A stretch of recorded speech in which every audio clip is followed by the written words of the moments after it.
Welcome back to Daily Defi. Today's June 22nd of 2021. We're kicking off the morning with some nice hunks in the background, and the market is down. This is where I'm seeing a nice opportunity here with the Defi Pulse Index, but we'll get to that here in a second. First, I want to go over today's topics. So we'll be discussing Fantom, FTM, Avalanche, AVAX, and Bitshares, BTS, as well as an article from Cointelegraph on the Indian law passing basically on foreign offshore exchanges.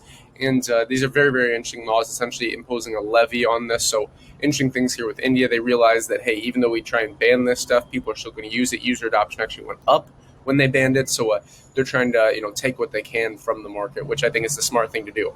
And then here from Decrypt, so this article on is Bitcoin in a bear market?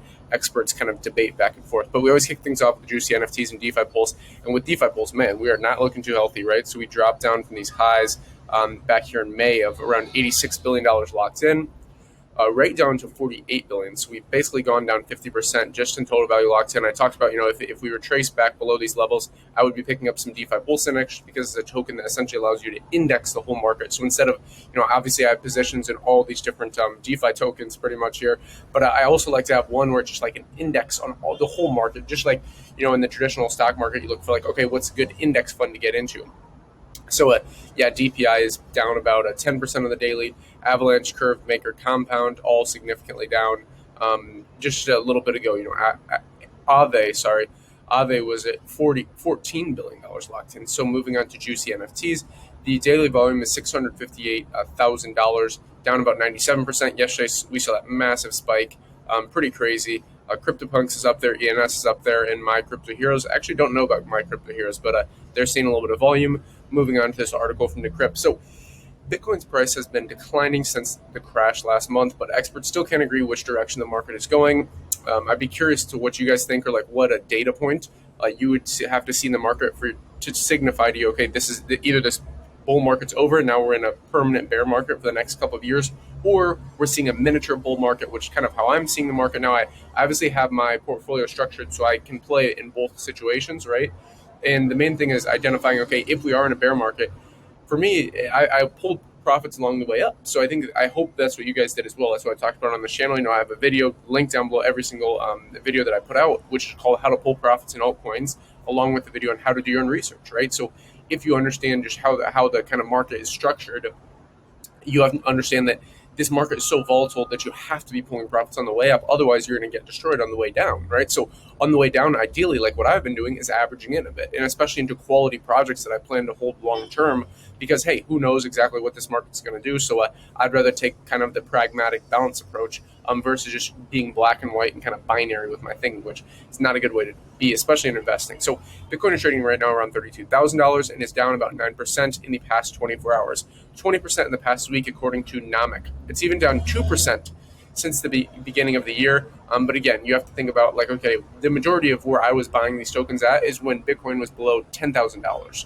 So it depends on what was your entry and what is your exit, right? So if your entry position is here and you're forced to exit because you need that capital to pay for your apartment, pay for your mortgage, pay for your car, whatever it is, then you're in a bad position. But if you're in a position where you don't necessarily need those profits, you can essentially hold on to this and kind of ride it out if you understand what we're building towards long term, then you're in a good situation, right? So do these drops mean that we're heading to another crypto winter? Experts have responded with a resounding maybe. So I love that, people get their expert advice on Twitter, but hey, it is what it is.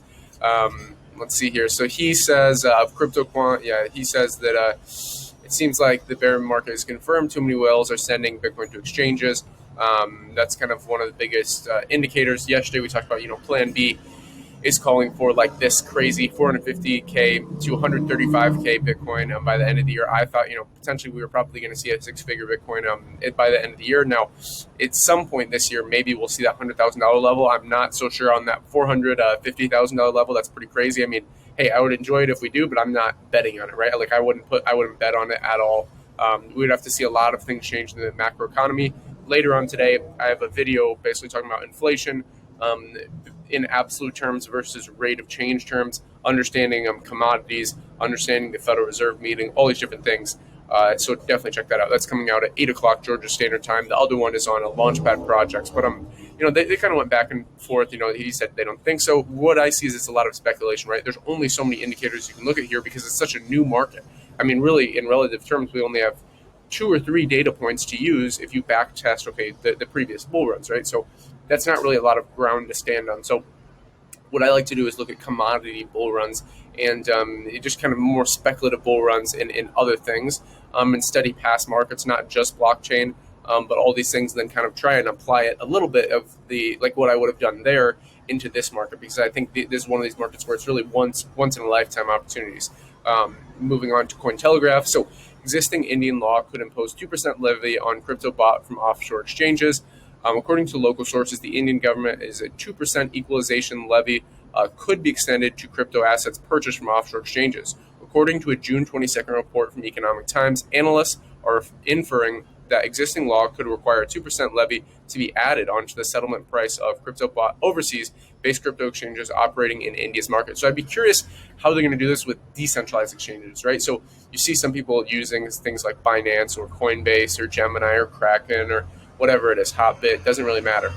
I personally don't like to use this, maybe as an on-ramp, right? So maybe if you're going from fiat currency into the crypto world, but since my initial core position was built up like a while ago with crypto, I basically keep everything inside, right? So I just use decentralized exchanges, because when you use a centralized exchange, you always have that counterparty risk. And even if it's not necessarily there, you look at previous bull runs, like last bull run, and people, it looked like on their Blockfolio or whatever they use to track their account, hey, I have like over 7 figures.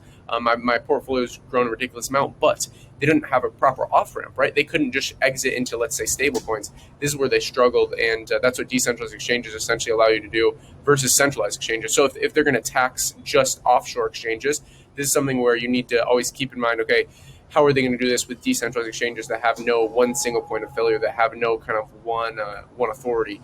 And that's what I always look at, right?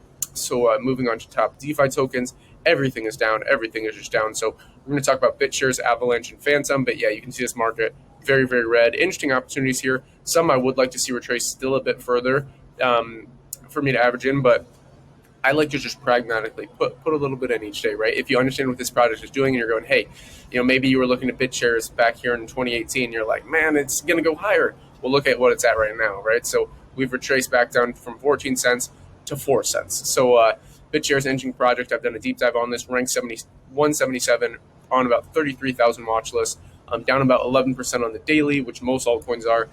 Market cap, $123 million, whereas back here we were at like, I think close to $1 billion in market cap. Fully diluted, 148. Volume, relatively high, for about $16 million on the daily. Avalanche, now this is a core blockchain ecosystem where it's like we're retracing back down to these levels, right? We went back down to these levels, and this is where I'm very bullish on Avalanche in general. I've talked about the Pangolin exchange, which is a micro cap.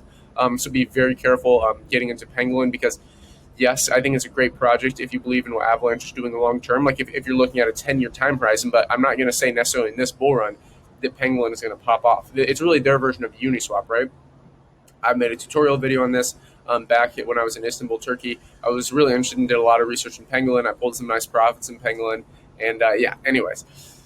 So Avalanche kind of peaked up here, to $58. Now we've retraced back down to $11. So down about, it would be a nice little 5X just to get back to where we were if this is a bull run, right? So about 11%.